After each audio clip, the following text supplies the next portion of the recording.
Hey, happy summer! It's Krista from Hilltop in the Valley, and I am just finishing up some new scones that we made in the iron pan. It's so seasonal in summertime, and we were able to use strawberries from our own backyard.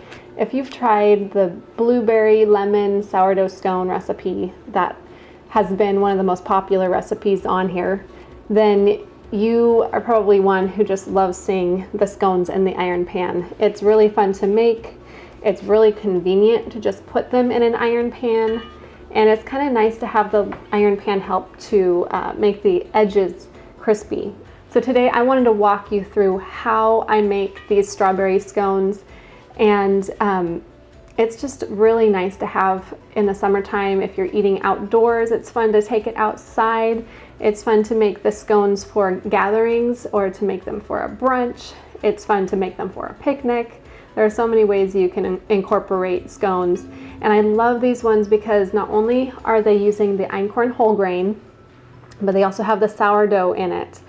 On top of that, you've got your fresh fruit from summertime, which is really great. Now, I like to use my iron pans for a lot of things. Back here, this is the iron pan that I use most often. It is, I believe, a 16-inch. I think it's a 14 or 16-inch. It's big. And then back here, if I can get this one, this is just a little 6-inch pan, and sometimes we'll use this one for doing like a 2-person cookie, like a skillet cookie. So that's about all we do with this one. Sometimes if I'm making something special for my son who cannot always have the einkorn or some of the other things that we can have, then I will make him his own dish inside of this thing, and then we'll have what's in the bigger iron pans, and that works out really good too. One thing you might notice with these scones is that I use the whole grain einkorn, and I love it. But if you've gotten my freebie, which is the all-purpose einkorn versus whole grain einkorn freebie, I'll post it below, so if you haven't gotten that, you can go ahead and get a copy of it. It just lays out what I recommend for using whole grain einkorn versus einkorn flours in to make the flavor and the taste come out the best possible. And you'll notice that in this recipe, I actually kind of break my own rules, because I've told you in that using berries, you generally want to use berries with all-purpose einkorn flour. In this recipe, I really enjoyed the flavors, and just so you know, that chart is a general thing. It's not a law that you have to follow. If you guys like things a certain way, it doesn't mean that you can never use all-purpose flour for this, like a cinnamon dish, or it doesn't mean you can't use whole grain flour for your lemon dish. You can do things how you want. This was just tips that I had to help you guys figure out how you might best enjoy the flavors. So all that being said, these scones kind of break those rules by using the whole grain flour, but I still think that they turned out amazing, and so did the other people that ate them up. And if you want to use the all-purpose einkorn flour in these scones, I would say go ahead. I mean, I didn't use the all-purpose einkorn flour in my test recipe.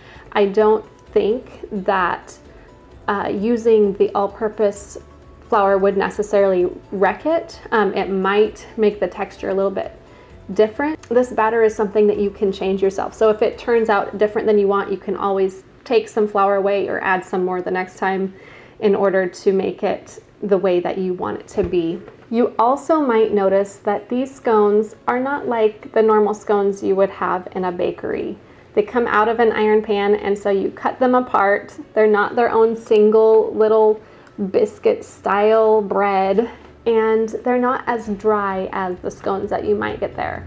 Now, people like their scones in different ways. I think the typical scone is generally kind of crumbly because it does have a lot of butter in it to keep the moisture up, but it's also not going to be as thin generally as this batter would be. So these scones that I'm making are going to be more moist than the typical scones that you have. All right, let's start the recipe.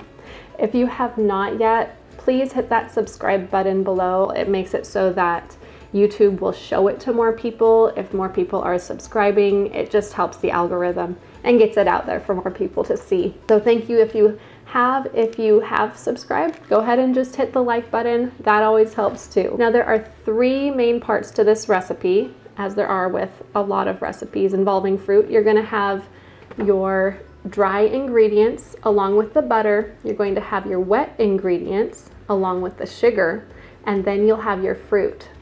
So go ahead and chop up your strawberries into small pieces. If you like larger pieces, that is okay to do larger pieces of fruit in this. And the thing you'll want to remember is that the fruit will bring more moisture into the batter. So it's a good idea to pat them dry, especially if you're having larger pieces, before you put them into the batter. After cutting up your strawberries, go ahead and get your dry ingredients started.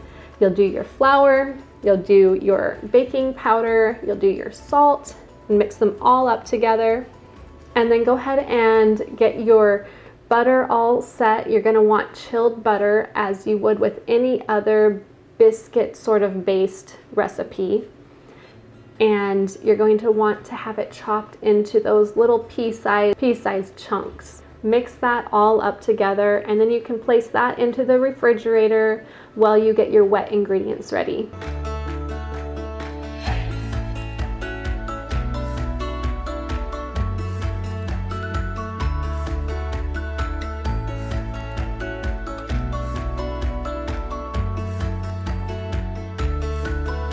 So for your wet ingredients, you're going to mix together your sugar and egg. You'll put in your vanilla. You'll put in your sourdough starter. And you'll put in your milk or cream. Now I use milk that is fresh from the cow. It is raw milk and it has a lot of cream on it. And so I tend to lean more towards the cream side than the milk side. I really do think that that does help to make this recipe, but if you just have a whole milk, that will work out fine too. All right, now that we've gotten our 3 parts to this recipe all set to go, you can take out your dry ingredients and slowly mix together your wet and dry ingredients. Remember that you don't want to mix these too much. You've got the baking powder in there, which you don't want to totally activate before we put into the oven. So you're just going to gently mix it together. Make sure that it does completely mix together though. And then we will get our greased iron pan.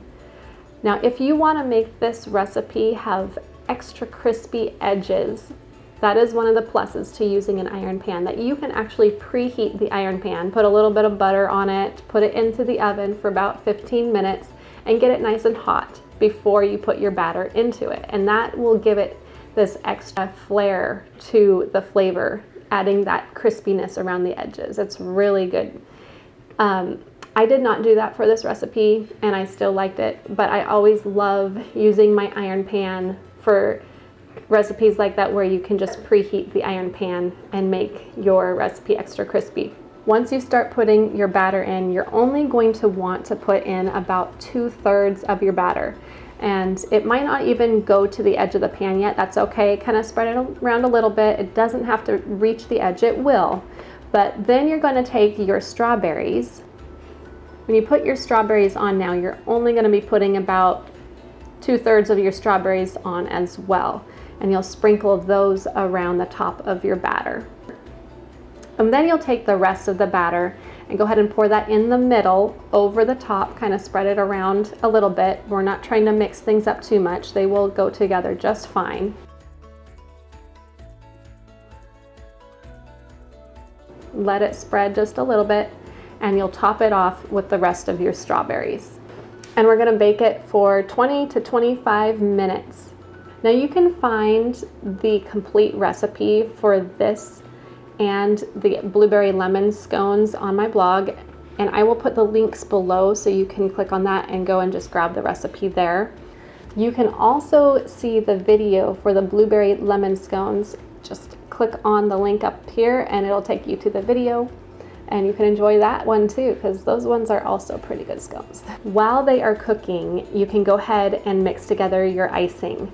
Now the icing is not a requirement, but it is really good and it really does make the scones look amazing. I've used just a little bit of lemon juice, a little bit of milk, and powdered sugar, as well as a little bit of arrowroot powder.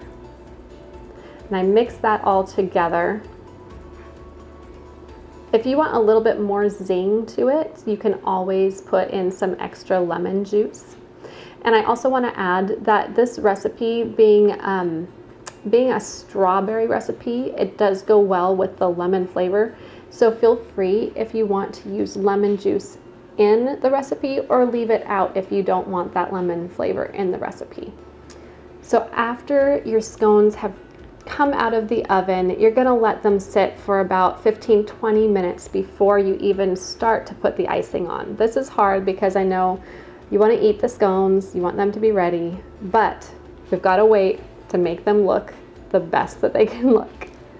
I just use a normal soup spoon to spread my icing around, and what I like to do is to go back and forth in one direction all the way across, and then I will turn about 45 degrees and I'll go ahead and do the same thing, just going back and forth and across it. I do like the look of having one side of the icing that you've spread across over and over coming out a little bit more than the other side. Just have it be a little bit thicker on one side so that side stands out. Just like the look of that. And then you are free to dig in. If you haven't yet, check out my biscuit recipe as well. My family loves these biscuits and we have them all year round because it is a favorite of ours. Thank you for checking this out, and I want to add one more thing. If you are loving the strawberry scones but you've just got to add something else to them, rhubarb is a great idea. We made these scones strawberry rhubarb sourdough einkorn scones, and they were phenomenal with the rhubarb in them. I would really encourage you to try making half of the fruit be strawberries and then the other half be finely chopped rhubarb, and mix those up together because that also is just an amazing flavor. Thank you guys for watching today, and I will be back soon with some more summer ideas for you. Check out my blog, hilltopinthevalley.com, where I have recipes as well as freebies like free recipe cards for einkorn baking that you can get. Thank you guys for watching, and I will see you again soon.